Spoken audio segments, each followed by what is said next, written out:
असे 10 ते 11 नाव आहे ज्यांचं लिस्टमध्ये हे आहे नाव, पण यांना डावलून त्यांना स्वमर्जीचे उमेदवार म्हणजे आपल्या जवळचे यांच्या यादीमध्ये नाव नव्हतं त्यांना उमेदवारी दिली।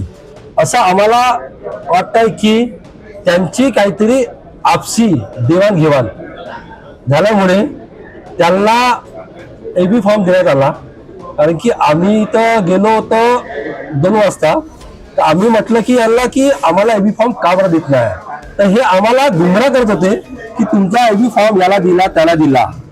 तर आम्हाला सांगून इथून हाकलत होते असे का तुम्हाला इकडे दिलाय ते दिलाय, पण इथं आम्हाला माहीत पडलं की आमचा एबी फॉर्म दुसऱ्याला देण्यात आला आहे आणि दुसऱ्याचं नाव आपला याच्यात दिलं आहे। पण आमचा एबी फॉर्म त्यानं सुखसेन हंचिती आणि किशोरजी जोरगेवार आणि सुभाषजी कासंदुत्तवार यांना आमचा एबी फॉर्म दाबून ठेवला होता। आमची मागणी एकच आहे, आता आम्हाला कळलं की इथले अध्यक्ष सुभाष कासंदुत्तवार त्यांना पदावरून काढला आहे। आजपर्यंत पक्षामध्ये असं कधी चालत नव्हतं।